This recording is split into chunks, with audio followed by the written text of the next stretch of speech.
जभी मेरी हो संगे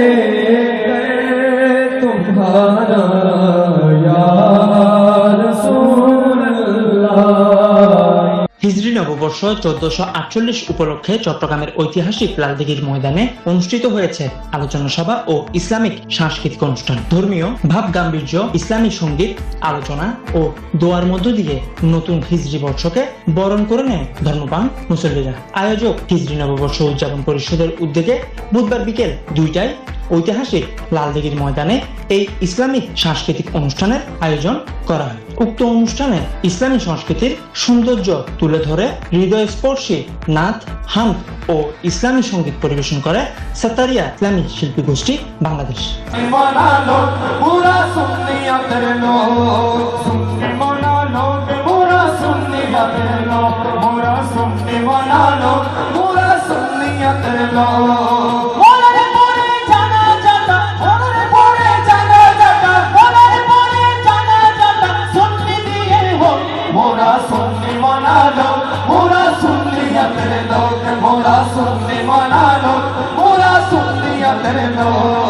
সাত্তারিয়া ইসলামী শিল্পী গোষ্ঠী বাংলাদেশের এই পরিবেশন দেখে হযরত মাওলানা সৈয়দ আব্দুল সাত্তার শাহ নকশবন্দি রাদিয়াল্লাহু তাআলার একমাত্র আওলাদ শহীদ সৈয়দ খাজা আহমদের আওলাদ এবং সৈয়দ মোহাম্মদ নুরুল হুদা রহমতুল্লাহ আলাইহির আওলাদ সৈয়দ মোহাম্মদ আহসানুল হুদা সাব্বির সফলতা কামনা করেন।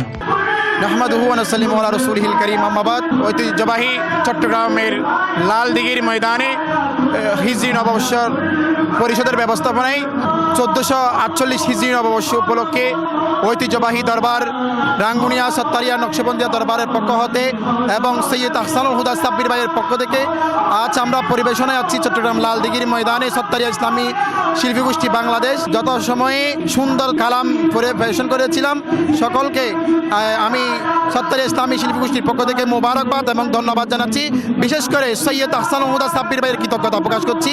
এবং তিনি নতুন হিজরি বছরের তাৎপর্য তুলে ধরার লক্ষ্যে কোরআন সুন্নাহর আলোকে জীবন পরিচালনা, নৈতিক মূল্যবোধ প্রতিষ্ঠা এবং মানব কল্যাণে আত্মনিয়োগের আহ্বান জানান।